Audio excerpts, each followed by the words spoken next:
morning to my viewers. Today we are going to learn a very important topic, that is topic 2.10, dimensional analysis. So in previous videos we have done our topic which was dimensions. Right हमने सीखा कि किस तरीके से हम अपने बहुत important dimensions को इजीली जस्ट इन 2 सेकेंड्स हम फाइंड आउट कर सकते हैं. राइट सो किस तरीके से हमारे जो डायमेंशंस हैं हमें बताते हैं कि जो हमारी रिस्पेक्टिव फिजिकल क्वांटिटी जिसे हम फाइंड आउट करना चाहते हैं वो कैसे डिपेंड करती है हमारा डिफरेंट पैरामीटर्स के ऊपर, डिफरेंट जो हमारे फंडामेंटल क्वांटिटीज़ हैं उनके ऊपर किस तरीके से उसकी डिपेंडेंसी है. Today we are going to learn about dimensional analysis. This is very important topic because in this topic we will come to learn कि जो हमें कोई भी इक्वेशन आपकी गिवन है वो क्या करेक्ट इक्वेशन है या नहीं है. राइट या फिर हम जितने भी हमारे फिजिक्स के जो हमारे फॉर्मूलाज हैं उनको किस तरीके से हम बना सकते हैं. Yes you heard right. किस तरीके से हम अपने वेरियस फॉर्मूलाज हैं उनको किस तरीके से बना सकते हैं वो हम इस टॉपिक में जानेंगे. Now next is dimensional analysis. हमें और क्या बताता है कि किस तरीके से हम कन्वर्ट कर सकते हैं अपने कोई भी जो गिवन हमारा डाटा है जो कि हमारा एक यूनिट में गिवन है उसे हम किस तरीके से दूसरे यूनिट में हम कन्वर्ट कर सकते हैं. So dimensional analysis is basically about it help us to deduce the relations. Yes ये रिलेशंस जिससे हम डिड्यूस कर सकते हैं राइट फिजिकल क्वांटिटीज़ की जो हमारी रिलेशंस हैं, या फिर एक्यूरेसी को चेक कर सकते हैं कि हमारा कोई भी गिवन जो भी हमारा एक्सप्रेशन है वेदर इट्स एक्यूरेट और नॉट एक्यूरेट. राइट या फिर डिराइव कर सकते हैं किसी भी एक्सप्रेशन को, या फिर एक सिस्टम से दूसरे सिस्टम ऑफ यूनिट में हम अपने डाटा को बहुत ही ईजिली राइट कन्वर्ट कर सकते हैं. एंड डायमेंशनली हमारी जो इक्वेशंस हैं वो करेक्ट हैं या नहीं. Now what is this term dimensional consistency. बच्चा जो हमारी इक्वेशंस हैं फिजिक्स में वो इस तरीके से होनी चाहिए कि उसके दोनों तरफ के जो डायमेंशंस हैं वो क्या होने चाहिए, सेम होने चाहिए. राइट यानी कि जैसे कि हम बचपन में मैथ्स में करते थे कि left hand side is equals to right hand side. Right just like this in physics भी हमारे पास क्या है, जितने भी इक्वेशंस कोई भी हमें गिवन इक्वेशन होगा इट इज मस्ट कि उसके जो डायमेंशंस हैं जो हर जो टर्म है उसके डायमेंशंस लेफ्ट हैंड साइड में भी इक्वल होने चाहिए आपके हर टर्म के डायमेंशन के जो आपकी राइट हैंड साइड में जितने भी टर्म्स हैं. Now so basically dimension analysis हमें ये हेल्प करती है. डायमेंशन एनालिसिस के बेसिकली बच्चा 3 एप्लीकेशंस हैं या 3 पैरामीटर्स हैं. फर्स्ट इज इसकी हेल्प से हम चेक कर सकते हैं किसी भी गिवन इक्वेशन की dimensional consistency. One more thing बच्चा, एक इक्वेशन तभी करेक्ट होगी फिजिक्स में, एक फॉर्मूला या कोई भी इक्वेशन फिजिक्स की आप उठा के देखो आपको डायमेंशंस आते हैं सभी आपके जितने भी फिजिकल पैरामीटर फिजिकल क्वांटिटीज़ हैं. सो कोई भी इक्वेशन अगर आप उठा के देखो और उसके जिस तरीके से मैं आज आपको करवा रही हूँ उस तरीके से अगर आप उसके डायमेंशंस फाइंड आउट करो, अगर वो कंसिस्टेंसी है तभी आपकी वो इक्वेशन फिजिक्स में आपकी मानी जाएगी. अदरवाइज वो फिजिकल आपकी इक्वेशन जो है वो रॉन्ग मानी जाएगी, वो फिजिक्स में जितने भी लॉज हैं उनको आपका डिस्क्राइब नहीं करेगी. सो ज़रूरी है कि जितने भी फिजिकल आपकी इक्वेशंस हैं वो क्या होनी चाहिए, डायमेंशनली करेक्ट होनी चाहिए. राइट नाउ नेक्स्ट हमें डायमेंशनल एनालिसिस से करेंगे बच्चा, कन्वर्ट करेंगे हम एक सिस्टम ऑफ यूनिट से दूसरे सिस्टम ऑफ यूनिट में. राइट ये भी बहुत इंपॉर्टेंट टॉपिक है बच्चा. जेईई और नीट के बच्चे इस टॉपिक को बिल्कुल नहीं छोड़ना है, बहुत बहुत इंपॉर्टेंट टॉपिक है. Right now next is with the help of dimensional analysis what else we can do, we can deduce relationship among the physical quantities. अब relationship बता रहा है कोई भी equation हमें, यानी कि हम उसका फॉर्मूला बना सकते हैं. yes हम इससे क्या है आपका फिजिक्स के काफ़ी सारे हम फॉर्मूला इससे ईजिली बना सकते हैं. राइट सो वो भी बहुत शॉर्ट टाइम में हम इसको ईजिली यूज़ करके डायमेंशंस को हम अपने फॉर्मूलाज को डेवलप कर सकते हैं खुद. Right so now next is now we know this thing बच्चा, नोट करने वाली बात है कि जितने भी फिजिकल क्वांटिटीज़ हैं उनके मैग्नीट्यूड या तो हम ऐड कर सकते हैं या फिर हम उनको इजीली सब्ट्रैक्ट कर सकते हैं. बट कब, एक कंडीशन है जब उनके क्या होंगे, सेम डायमेंशंस होंगे. क्या आप लेंथ में टाइम को ऐड कर सकते हो? नहीं कर सकते हैं, है ना। या फिर अगर मैं आपको कहूँ कि 1 किलोग्राम मास है और एक 1 मीटर आपकी ये कपड़ा है, तो इसको ऐड कर सकते हैं हम, क्या इसका आपका कोई रिजल्ट निकलेगा?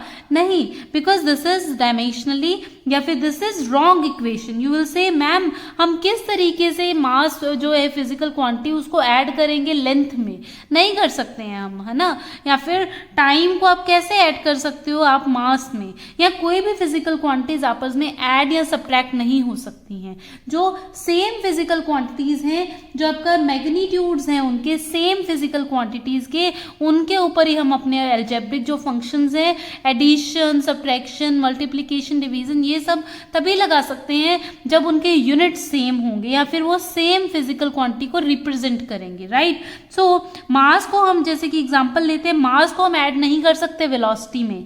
या फिर इलेक्ट्रिक करंट को अगर मैं आप कहूँ सब्ट्रैक्ट करो टाइम से, then you will say ma'am no we can't add, this is a wrong equation. और बेसिकली अगर बच्चा हम फर्स्ट एप्लीकेशन देखें अपने डायमेंशनल एनालिसिस की, तो उसमें क्या है हमारे पास, हम करते हैं to check the dimensional consistency of equation. As I told you कि हमारा क्या होगा बच्चा, कोई भी एक्सप्रेशन फिजिक्स में तभी सही होगा, तभी करेक्ट होगा, तभी वैलिड होगा अगर उसके डायमेंशंस क्या है, आपके कंसिस्टेंसी में है, अगर वो इक्वेशन डायमेंशनली कंसिस्टेंट है, राइट।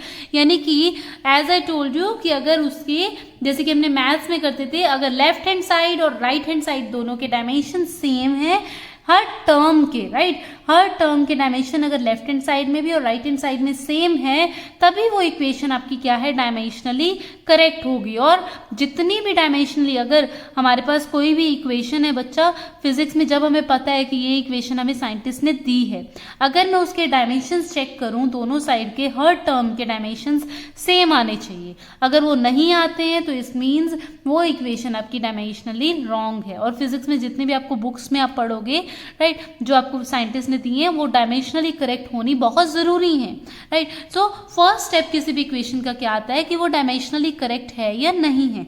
अब इसके में भी नोट करने वाला चीज है बच्चा कि एक इक्वेशन करेक्ट होगी अगर उसकी डायमेंशनली कंसिस्टेंसी है। As I told you now कि फिजिक्स में आप बुक उठाओ कोई भी, अभी आप डायमेंशनल कंसिस्टेंसी करेंगे आपको आ जाएगा कि किस तरीके से हम हर टर्म के जो आपके निकालेंगे डायमेंशंस, तो इजीली कैसे हम फाइंड आउट कर सकते हैं कि वो डायमेंशनली कंसिस्टेंट है या नहीं है इक्वेशन। कोई भी अब इक्वेशन उठाओ फिजिक्स में तो वो डायमेंशनली वैलिड ही होगी, राइट। सो ये जरूरी है कि जितनी भी हमारी वैलिड इक्वेशंस है वो डायमेंशनली करेक्ट होनी चाहिए, राइट। कुछ इक्वेशंस ऐसी होंगी हमारे पास जो हम बाय चांस, मैं अगर रैंडमली कुछ भी लिख दूं आपके पास कि ये इक्वेशन है, चेक करो वेदर इट्स डायमेंशनली करेक्ट और नॉट। सो अगर आप चेक करें तो हो सकता है वो डायमेंशनली करेक्ट हो या फिर ना भी हो, राइट। सो इक्वेशन अगर पास कर लेती है consistency test, pass the it is not proved right. Yes, this is very important, note कर लो। जो नीट के एस्पिरेंट्स है स्पेशली, ऐसे क्वेश्चंस ही आते हैं बच्चे, right. This is basic level जिससे हमेशा क्वेश्चंस आते हैं, राइट। सो क्या है बच्चा, कोई भी इक्वेशन अगर आपको दी गई है, अगर उसके डायमेंशनली आपने कंसिस्टेंसी चेक कर ली, राइट, तो जरूरी नहीं है कि वो आपको फिजिक्स में वो इक्वेशन आपकी डायमेंशनली करेक्ट है, बट वैलिड है या नहीं, वो आपके जितने भी आपका फिजिकल लॉज है उनको फॉलो करती है या नहीं है, या वो कोई न्यू थ्योरी बनाती है या नहीं है, राइट। पर अगर कोई इक्वेशन आपकी थ्योरी बना रही है, साइंटिस्ट ने अप्रूव कर दिया है, राइट, तो जरूरी है कि वो इक्वेशन क्या होनी चाहिए, आपकी डायमेंशनली करेक्ट होनी ही चाहिए, राइट। सो डायमेंशनली रॉन्ग इक्वेशंस जो हैं वो हमेशा रॉन्ग ही रहेंगी, right. So let's start our first application of dimensional analysis, that is about to check the dimensional consistency of equation. As I told you कि dimensional consistency check करना किसी भी equation का बहुत ज़्यादा ज़रूरी है। क्यों? क्योंकि उसी से पता चलेगा, it is first step, कि जिससे पता चलेगा हमारी जो equation given है वो हमारी physics में सही भी है या नहीं है, right? So let's check dimensional equation. कोई भी इक्वेशन, जैसे कि हम किनेमेटिक्स की कोई इक्वेशन उठा लेते हैं, लेट्स चेक। फर्स्ट हमारा एग्जांपल लेते हैं हम, डायमेंशनल कंसिस्टेंसी किस तरीके से चेक करना है। So now let's take one example, right. As we have this example, this is very basic equation in kinematics, so let's take this example S is equals to ut plus half at square. Now, as I told you earlier, according to principle of homogeneity, principle of homogeneity क्या है बच्चा? Principle of homogeneity एक principle है जिससे कि हम check करते हैं अपनी dimensional consistency, that whether our equation is dimensionally correct और not, right? So principle of homogeneity का डेफिनेशन क्या है बच्चा? वो principle of homogeneity states that a physical quantity equation, कोई भी फिजिकल क्वांटिटी की जो इक्वेशन है, right, will be dimensionally correct, वो डायमेंशनली करेक्ट होगी, डायमेंशनली कंसिस्टेंट होगी कब? If the dimensions of all the terms, point to be noted, all the terms के dimensions occurring on both the sides of the equation are the same. जो भी जितने भी terms हैं, जैसे कि ये एक टर्म है, ये एक टर्म है, ये एक टर्म है, तो लेफ्ट हैंड साइड के तो जो डायमेंशन है या फिर लेफ्ट हैंड साइड में जितनी भी टर्म है उनके इंडिविजुअल डायमेंशंस आपके इक्वल होने चाहिए हर इंडिविजुअल टर्म के डायमेंशन के on the right hand side, right? So let's check whether this given equation is dimensionally correct और नॉट, राइट? सो हम सबको पता है S is basically displacement, U is basically initial velocity, kinematics की अगर equation देखें तो हम T is basically time, half is basically magnitude, और हमें पता है मैग्नीट्यूड का कोई भी डायमेंशंस नहीं होते हैं, राइट? हमने प्रीवियस वीडियो में किया है, मैग्नीट्यूड के कोई भी डायमेंशंस नहीं होते हैं, प्योर नंबर्स के कोई भी डायमेंशंस नहीं होते हैं, right? Half A is basically our acceleration, T is basically again time. So let's take all the terms. Firstly हम left hand side लेते हैं, left hand side में हमारे पास सिर्फ एक ही टर्म है, that is we know this thing as, which is because this basically this is displacement, which is L, length, right? So इसके dimensions क्या हो गए? L, right? Now let's take right hand side. right hand side में हमारे पास दो terms हैं, first ये वाली है, सेकंड ये वाली है, राइट? सो फर्स्टली हम ये लेते हैं यूटी, यूटी के डायमेंशंस क्या आ गए बच्चे? यू हमें पता है इनिशियल वेलोसिटी है, वेलोसिटी के डायमेंशंस हमने प्रीवियस वीडियो में सीखे थे, that was L T minus 1 आया था हमारे पास, राइट? इनटू में हमारे पास टी है, यहाँ पर टाइम के डायमेंशंस टी आ गए हमारे पास, राइट? सो यहाँ पर पुट करो, एल बाय में टी बन गया, ये टी माइनस में है तो पावर नीचे चला जाएगा और टी ये। अब हमें पता है डायमेंशंस को हम कैंसल आउट कर सकते हैं, है ना? अगर डिनोमिनेटर और न्यूमिनेटर में हो तो कैंसल आउट हो जाते हैं, पावर्स उनके प्लस माइनस होकर जीरो ही देंगी। तो यहाँ पर भी हमारे पास यूटी के डायमेंशन क्या आ गए बच्चा? एल आ गया। सो यहाँ तक ठीक चल रहा है कि लेफ्ट हैंड साइड पे जो टर्म थी उसके डायमेंशन भी हमारे पास एल आए थे, राइट हैंड साइड पे एक टर्म के हमारे पास एल आ गए हैं डायमेंशन। सो उम्मीद है कि ये रिलेशनशिप आपका क्या रहेगा? डायमेंशनली कंसिस्टेंट हो सकता है, राइट? नाउ थर्ड जो टर्म आपको गिवन है that is half eighty square, half eighty square, half हमें पता है मैग्नीट्यूड है तो इसके कोई डायमेंशंस नहीं होंगे, राइट? ए हमें पता है एक्सेलरेशन है और एक्सेलरेशन के हमें डायमेंशंस हमें पता है क्या आते हैं बच्चा? एल टी माइनस 2 एंड यहाँ पर टी का स्क्वायर है तो उसके डायमेंशन टी स्क्वायर आ गए। अब प्लस माइनस करोगे, -2 + 2 इज इक्वल्स टू 0, टी के डायमेंशन 0 हो गए, सो हमारे पास सिर्फ एल रह गया है, right? So this is dimensions of half eighty square वाली टर्म, राइट? सो नाउ क्या बना इसका? इसके भी एल डायमेंशन, इसके भी एल, सो इसके भी एल, सो सबके डायमेंशन सही है। यही तो हमारी जो डेफिनेशन है प्रिंसिपल ऑफ होमोजेनिटी की बोलते हैं कि कोई भी फिजिकल आपकी क्वांटिटी की इक्वेशन डायमेंशनली करेक्ट होगी अगर हर इंडिविजुअल टर्म जो उसमें दी गई है उसके डायमेंशंस आपके सेम है तो। अब ये आपकी कंसिस्टेंट है डायमेंशनली, यस, तो ये क्या है आपका? डायमेंशनली करेक्ट इक्वेशन है, राइट? या फिर डायमेंशनली कंसिस्टेंट है आपकी ये equation, right? So next step लेते हैं, नेक्स्ट एग्जाम्पल लेते हैं हम लोग। Next example is, right, so now we are taking example number 2.15 in your NCERT book. Let us consider हमारे पास क्या है, कोई भी इक्वेशन जैसे कि दी हुई है half mv² is equals to में mgh, राइट? ओ ये क्या है बच्चा? हाफ mv² काइनेटिक एनर्जी होती है, mgh हमें पता है हमारी पोटेंशियल एनर्जी होती है, right? So let's check whether dimensionally correct है ये इक्वेशन या नहीं है, राइट। हमें पता है बच्चा मैग्नीट्यूड के कोई डायमेंशन नहीं होते, हमें बेसिकली करना क्या है, जैसे कि हमने अभी सीखा कि डायमेंशनली करेक्ट होने के लिए इक्वेशन हर टर्म जो दी गई है लेफ्ट हैंड साइड और राइट हैंड साइड पे हर टर्म के डायमेंशन सेम होने चाहिए, right. So left hand side में भी एक ही टर्म है और राइट हैंड साइड में भी एक ही टर्म है, ये लेफ्ट हैंड साइड है, ये राइट हैंड साइड है बच्चा। So let's check left hand side first. Left hand side में हमारे पास हाफ mv स्क्वायर है, इसकी कोई डायमेंशन नहीं है हाफ के, because it is a magnitude, right. And m के डायमेंशंस हमें पता है क्या होते हैं, m के डायमेंशंस होते हैं कैपिटल M से रिप्रेजेंट करते हैं, राइट।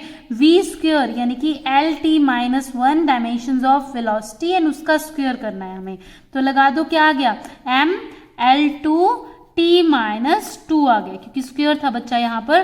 तो ये आपका फर्स्ट टर्म के डायमेंशन आ गए जो आपकी लेफ्ट हैंड साइड में है, राइट। अब now let's check right hand side में इक्वेशन कौन सी है हमारे पास, mgh। इसके डायमेंशंस बच्चे फाइंड आउट करते हैं हम, राइट। m क्या है, मास से रिप्रेजेंट होगा, m से रिप्रेजेंट होगा, एंड g क्या है हमारे पास, acceleration due to gravity, so it is basically acceleration ना। तो एक्सेलरेशन के डायमेंशंस क्या होते हैं बच्चा, Lt-2, right. So put on dimensions of g Lt-2 into में h क्या है, बेसिकली लेंथ ही तो है, राइट। हमारी वर्टिकल लेंथ है जो हाइट होती है हमारी, सो लेंथ, सो इसके डायमेंशंस भी l आ गया हमारे पास। इसको पुट करो बच्चा, क्या आ जाएगा, m1 L2, right, L2 and T-2। सो इस इक्वेशन में भी अगर आप देखें तो क्या है, दोनों के dimensions m1 L2 T-2। So basically ये भी क्या है, डायमेंशनली करेक्ट इक्वेशन है हमारे पास, राइट। डायमेंशनली ये इक्वेशन भी क्या है, करेक्ट है कि आपका जो काइनेटिक एनर्जी होगी वो आपका इक्वल है mgh के, राइट। नाउ नेक्स्ट जो हमारा एग्जाम्पल है दैट इज, नाउ नेक्स्ट हम कुछ एग्जांपल्स ले रहे हैं बच्चे, जैसे कि जो हमारे नीट और जेई में पूछे जाते हैं, राइट। हमारे पास क्या है, आपको डायमेंशनल कंसिस्टेंसी पता करनी है इस इक्वेशन की। फर्स्ट हम लेते हैं एग्जांपल, फर्स्ट हमें डी ब्रोगलीज वेवलेंथ दी गई है। डी ब्रोगलीज वेवलेंथ बच्चे लैम्डा से रिप्रेजेंट करते हैं and that is equals to hmv, right. So इसकी हमें क्या करनी है, इसकी हमें डायमेंशनली कंसिस्टेंसी चेक करनी है। सो चलो करते हैं। डायमेंशनल कंसिस्टेंसी के लिए क्या है, लेफ्ट हैंड साइड की जितनी टर्म्स हैं उनके डायमेंशंस राइट हैंड साइड के हर टर्म के इक्वल होने चाहिए, right. So left hand side में हमारे पास वेवलेंथ है। हमने जब प्रीवियस वीडियो में डायमेंशनल्स आपके फाइंड आउट करने सीखे थे तो मैंने एग्जाम्पल लिया था वेवलेंथ। वेवलेंथ बेसिकली क्या है, लेंथ है, राइट। सो इसके डायमेंशंस क्या होंगे, इसके डायमेंशंस होंगे L, राइट। सॉर्टेड है हमारी लेफ्ट हैंड साइड बहुत इजीली। राइट हैंड साइड के डायमेंशंस हमें फाइंड आउट करने हैं। H बेसिकली है बच्चा प्लैंक्स कांस्टेंट, राइट। इसके भी डायमेंशंस मैंने आपको निकाले थे। M क्या है आपके पास, मास इनटू आपके पास है velocity, right. This is basically D Broglie's जो हमारे पास वेवलेंथ गिवन है। सो hmv लगा दो। जो h था हमारे पास, आपका जिस बच्चे को नहीं पता है, आपका मैंने प्रीवियस वीडियो में ही आपको निकालना सिखाया है। प्लैंक्स कांस्टेंट के डायमेंशंस बहुत इंपॉर्टेंट है, सो देख लेना, राइट। प्लैंक्स कांस्टेंट के डायमेंशंस बच्चा बेसिकली हमारे पास क्या होते हैं, mL2T-1, राइट। एंड डिवाइड में है हमारे पास m एंड v यानी कि L-T-1, राइट। सो ये हमारे पास आ गए बच्चा डायमेंशंस, राइट। अब अगर मैं इसमें फाइंड आउट करूं तो क्या होएगा, m से m कैंसिल या फिर इनके पावर्स ऐड होके 0 हो जाएगा, m0, राइट। L हमारे पास क्या है, L2 है, यहाँ पर L1 है, तो हमारे पास L1 बच जाएगा, राइट। एंड ये आपका क्या है, T-1 पावर्स ऐड होके T0 हो जाएगा। सो लास्ट में हमें क्या मिला, L। सो इसके डायमेंशन भी हमें फाइनली क्या मिले, L, और इसके डायमेंशन भी L। So left hand side और राइट हैंड साइड के हर टर्म के डायमेंशन इक्वल है एक दूसरे के। सो ये भी क्या है आपका डायमेंशनली करेक्ट है इक्वेशन, ठीक है बच्चा। नाउ नेक्स्ट एग्जाम्पल भी बच्चे नीट के और जेईई एस्पिरेंट्स के लिए बहुत जरूरी है। आपका एग्जाम्पल हम ले रहे हैं एस्केप वेलोसिटी का, राइट बच्चा। एस्केप वेलोसिटी का एग्जाम्पल ले रहे हैं हम। Escape velocity v is equal to, सबको पता है ना बच्चा क्या होता है इसका formula, v is equal to, जिन बच्चों ने कर लिया है, v is equal to √2gm divide by r, right. जिन बच्चों ने प्रीवियस वीडियो नहीं देखा है डायमेंशंस कैसे फाइंड आउट करते हैं वो देख लो, उसमें बहुत सारे इंपॉर्टेंट डायमेंशंस आपको मिलेंगे, राइट। सो बेसिकली इसमें हम देखते हैं बच्चा v क्या है हमारे पास, वेलोसिटी है, राइट। LT-1 उसके डायमेंशंस आ गए, सॉर्टेड है। उसके बाद g क्या है हमारे पास, ग्रेविटेशनल कांस्टेंट, जिसके डायमेंशंस मैंने प्रीवियस वीडियो में आपको फाइंड आउट करने सिखाए हैं। m क्या है, मास है। r क्या है, डिस्टेंस है, right. So let's find it out. Left hand side के हम डायमेंशंस देखें तो वेलोसिटी है हमारे पास, वेलोसिटी के डायमेंशंस हमें पता है LT-1 रहता है, राइट। सो ये हमारी एक टर्म के डायमेंशंस आ गए, हमारी लेफ्ट हैंड साइड की जो टर्म है। राइट हैंड साइड में हमारे पास क्या है, रूट तो हमें मैटर नहीं करता है ना, रूट को हटा दो, क्या क्या टर्म है, 2 भी हमारा मैग्नीट्यूड है, उसके भी कोई डायमेंशंस नहीं है। तो हमारे पास टर्म क्या है, GM/r, राइट। सो हमें g के डायमेंशंस क्या होते हैं बच्चे, आपने फाइंड आउट किए थे ना, क्या आए थे हमारे पास, that was m-1 t, L की L क्या था यहाँ पर, L³ T-2, राइट। m हमारे पास मास है यहाँ पर, उसके डायमेंशंस m आ जाएंगे। r हमारे पास डिस्टेंस है तो उसके डायमेंशंस l आ जाएंगे, राइट। इसको फाइंड आउट करो क्या आएगा, m 0 हो जाएगा, -1 + 1 0, राइट। l क्या है, क्यूब है यहाँ पर माइनस में 1 आएगा, ऊपर जाएगा तो l आपके पास क्या आ गया बच्चा, l स्क्वायर आ गया, राइट। रूट भी है हमारे पास अभी तो रूट भी लेंगे हम, राइट। रूट लेना है बच्चे आपको, राइट। सिर्फ 2 जो है वो मैग्नीट्यूड है आपका तो उसका हमारे कोई डायमेंशंस नहीं होंगे। सो m कैंसिल 0 हो गया आपका, l स्क्वायर आ गया एंड t-2, राइट। t-2 उसका क्यूब यानी कि 1/2 करोगे तो क्या आ गया powers, LT-1. So these are dimensions of right hand side. So now we can say कि this equation is also dimensionally correct, right? Dimensionally ये equation भी आपकी क्या है, correct है, right? Now next example is 2.16, right? अच्छे से example देखिए क्या बोला जा रहा है आपको, हम फाइंड आउट करेंगे, ये आपका असाइनमेंट है कि आपको फाइंड आउट करना है SI यूनिट ऑफ एनर्जी। मैं नेक्स्ट वीडियो में आपको इसका सोल्यूशन भी बताऊंगी, right. So SI unit of energy is joules is equals to kilogram m square s minus 2. That of speed v is ms minus 1 and of acceleration alpha is ms minus 2. Right, ये units दिए गए हैं आपको। Which of the formula of kinetic energy, kinetic energy LT half mv² हमने किया था अभी, तो उसके हमारे पास डायमेंशंस क्या आए थे, अभी हमने प्रीवियस में किया है ना, तो क्या आए थे हमारे पास ml2 t-2। So left hand side के डायमेंशंस हमारे पास आ गए हैं। Can be ruled out on the basis of dimensional argument stand for the mass of the body, right. हमारे पास 5 आपको ऑप्शंस दिए गए हैं और आपको फाइंड आउट करना है इनमें से कौन से ऑप्शंस करेक्ट हैं, राइट। सो डायमेंशनल कंसिस्टेंसी चेक करना है, चेक कीजिए एंड मुझे बताइए कि आपके क्या आंसर्स आए हैं, कौन कौन सी इसमें से equation A B C D E, कौन सी इक्वेशन इसमें से डायमेंशनली करेक्ट है आपकी, right. Please like share and subscribe to my videos. Thank you.